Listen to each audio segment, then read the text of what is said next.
Hey buddies, we're about to head to day 3 of Tokyo Game Show is what it is. We went home because we were homesick, and we can do that because it's a convention in our own city. So we're headed to Public Day. We've done 2 days of business. We've collected so much footage for you guys. Thanks to AMD who sent us to the convention 3 days in a row and treated us to hotel and food and all sorts of other crap. And so we're gonna go just see the insanity of Public Day. That's basically why we're going. We know that we're not gonna be able to get anything done because it's gonna be so freaking crowded.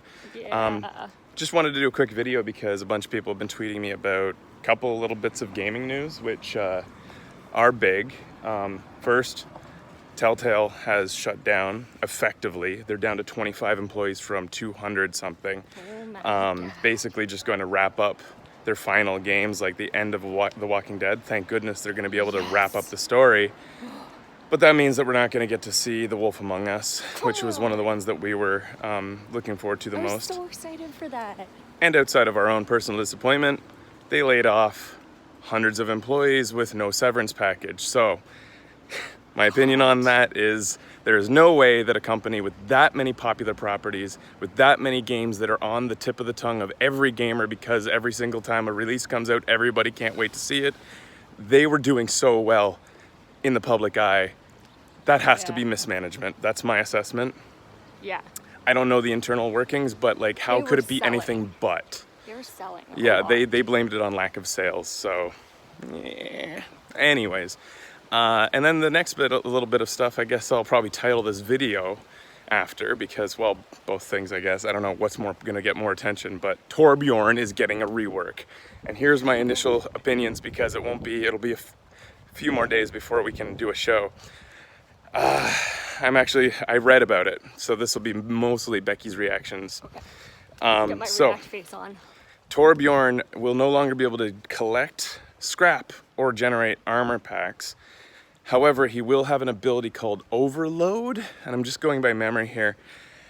Every 12 seconds, he'll be able to use this ability that gives him an automatic bit of 150 armor, plus he will be able to move a little bit faster, plus be able to reload and shoot a little bit faster. So basically he gets just super, and that's not an ultimate, that's just all of a sudden he's fast and extra ready for a battle with somebody, like a skirmish. Doesn't he have a whole bunch of sayings that's Well, yeah, they trashed all Symmetris too. They don't give a fuck. So. But that just means we get to hear a bunch of new stuff. I guess so. I liked going out and collecting scrap, yeah, though. But I liked being sort of aggressive with them. Blizzard decided that that was too situational, that when your team was doing well, you had tons of scrap, so you didn't need it. Right. And when your team was doing poorly, you had that ability was useless. Yeah. So they wanted him to be less of a lopsided hero and more rounded out. I think it's a positive thing in the end. Okay. The next thing that they've done is they made it so that building a turret is not a thing. You don't build a turret. You can repair it, but what you do is you toss out your turret. It takes 3 seconds to build itself, and there is no level 1 anymore. It just goes straight to level 2. Really? And I guess there's no level 3 either. So there's just one level of turret.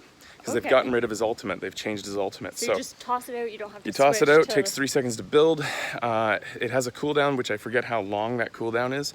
The cooldown starts halfway if you destroy it yourself or throw down a new one. Okay. For how long you can put down a new turret. And if it gets destroyed, it's double the amount of cooldown time. So it getting destroyed is a bad thing. Sorry, cyclist. People pass on the other side here, Becky. That's why I was moving to that side. But that's okay.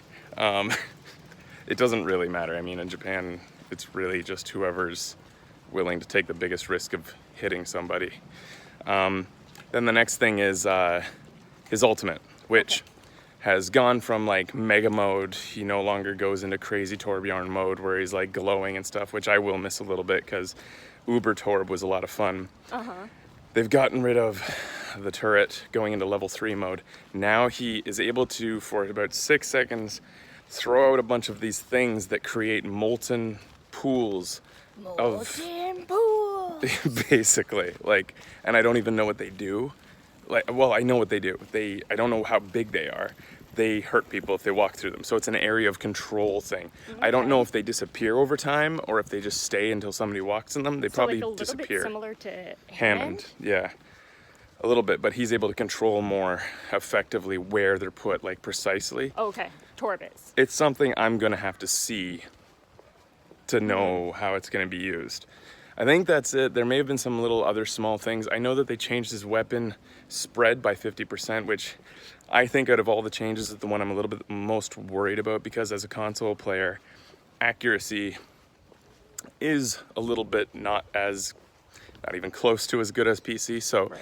a spread weapon is actually quite beneficial for us with some characters, because you know that even though you can't be precise and get a lot of damage on one particular part or person, you can at least like throw those pellets out there and hope that they effectively kill the tracer that's bothering you. Right. I think it's going to make it a bit harder for Torb to deal with tracers on a one-on-one basis and things.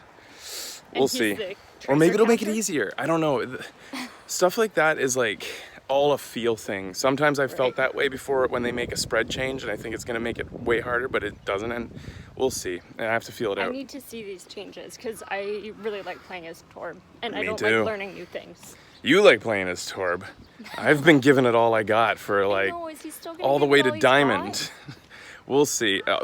In the end, I think it's positive, because I think that in general, it's going to make him more of a well-rounded character. Somebody who's less lopsided, less offense or less defense, and more everything. And that seems to be Or the not situation. trend for Overwatch, is like Blizzard has acknowledged that people get a character and they love him, and they want to play him in all situations. So they Right. want to make more well-rounded characters that can be used across the board.